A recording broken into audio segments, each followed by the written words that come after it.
മാരകമായ രോഗങ്ങളും പകർച്ചവ്യാധി രോഗങ്ങളും മാറാവ്യാധി രോഗങ്ങളും അധികരിച്ച ഈ കാലഘട്ടത്ത് ഡോക്ടർമാർക്ക് വരെ പേരറിയാൻ കഴിയാതെ ശരീരത്തിന്റെ പല ഭാഗങ്ങളിലും വേദനകളെ കൊണ്ട് പ്രയാസപ്പെടുന്ന മനുഷ്യന്റെ രോഗം എന്താണെന്ന് തിരിച്ചറിയാൻ കഴിയാതെ വിഷമങ്ങൾ അനുഭവിച്ചു കൊണ്ടിരിക്കുന്ന വിഷമങ്ങൾ അധികരിച്ച ഈ കാലഘട്ടത്ത് നമ്മുടെ നേതാവായ മുത്തു മുസ്തഫ സല്ലല്ലാഹു അലൈഹി വസല്ലമ തങ്ങൾ നമ്മൾക്ക് പഠിപ്പിച്ചു തന്നൊരു ദിക്റുണ്ട്. അല്ലാഹുവിന്റെ റസൂൽ സല്ലല്ലാഹു അലൈഹി വസല്ലമ തങ്ങൾ ഈ ദിക്റിന് പേരിട്ടത് തന്നെ, ഈ ദിക്റിനെ വിശേഷിപ്പിച്ചത് തന്നെ കൻസും മിൻ കുനൂസിൽ ജന്ന,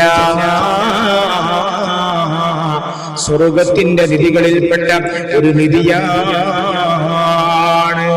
സഹാബാക്കളോട് അല്ലാഹുവിന്റെ റസൂൽ സല്ലല്ലാഹു അലൈഹി വസല്ലമ തങ്ങൾ പറയുകയാണ്, സ്വർഗ്ഗത്തിന്റെ നിധികളിൽ നിന്നും ഒരു നിധിയെ നിങ്ങൾക്ക് ഞാൻ പറഞ്ഞു തരട്ടെയോ, അറിയിച്ചു തരട്ടെയോ എന്ന് ചോദിച്ചപ്പോൾ സഹാബാക്കളൊക്കെയും വളരെ ആകാംക്ഷയോടുകൂടെ അവിടുത്തെ ശറഫാക്കപ്പെട്ട നാവിലൂടെ വരുന്നത് കാത്തിരിക്കുകയാണ്.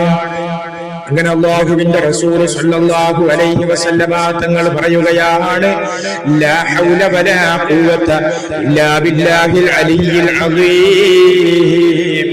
ഈ ദിക്റാണ് സ്വർഗ്ഗത്തിലെ നിധി മക്കളെ, ഈ ദിക്റാണ് സ്വർഗ്ഗത്തിലെ നിധി സ്വഹാബാക്കളെ.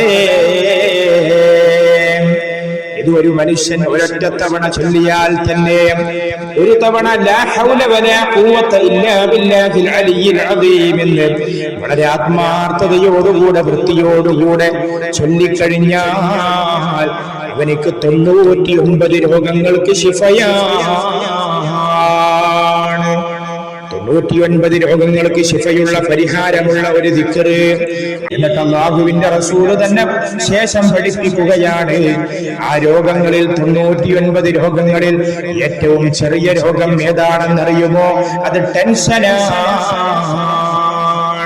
അതുകൊണ്ട് ശാരീരികവും മാനസികവുമായ വലിയ രോഗങ്ങളെ കൊണ്ട് പ്രയാസപ്പെടുന്നവരാണെങ്കിൽ അവർക്ക് പറ്റാവുന്ന ഒരു കണക്കിനെ തെരഞ്ഞെടുത്തുകൊണ്ട് 33 തവണയോ 100 തവണയോ അല്ലെങ്കിൽ 313 തവണയോ ഒക്കെയായി ഈ ദിക്റിനെ ചൊല്ലാൻ തുടങ്ങിക്കഴിഞ്ഞാൽ, ഈ ദിക്ർ ചൊല്ലിയാൽ രോഗങ്ങൾക്ക് വലിയ ശിഫയാണ്, മരുന്നാണ്.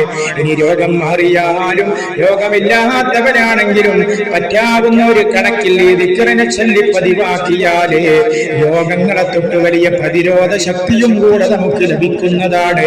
അല്ലാഹു സുബ്ഹാനഹു വ തആല തൗഫീഖ് ചെയ്യട്ടെ.